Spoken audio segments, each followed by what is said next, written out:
Stephen Mbugua ni muthuri uri na miaka yake karundo na githomo akinyire kirathi kia 7 no ugi uri ari naguo no uringithanio na wa mundu uthomete mabuku maingi na uguo we ndari na gitumi gia kwirira ati ndathomire uria hihi angierirĩirie.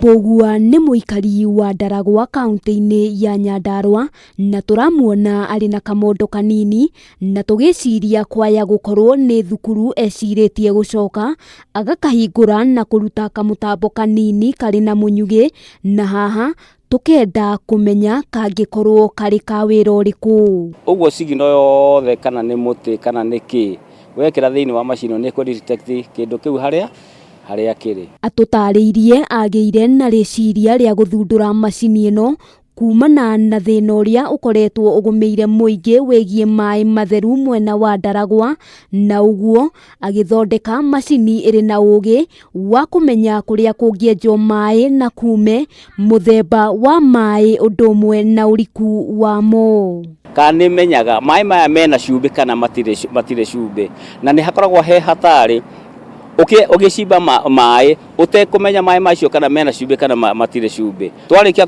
kumenya he maai tukamiuria atiri maai maya namo ri uriku wamo ri uigana atia. Augite mbere ya mundu enjete maai mairima ni hari bata kwamba guthima mugunda niguo kugia na uma wa maai maria arenda amu andu aingi makoretwo makihuthira mbeca nyingi na mwisho wohoro maai makaga. Tondu thiini wa maai no muhaka tukore maramu tukore ihiga uguo ni tukumenya ati haha turenja ri hena ihiga. Hari gukinyiria uthondeki na wagiriru wa macini ino Mbugua augite gutire kindu arutite nja wa bururi akiuga niahotete kuhungura mabururi maingi kuona ni koretwo igibatarania na njira nene guku agitariria ati kwitikia ni kindu gia bata.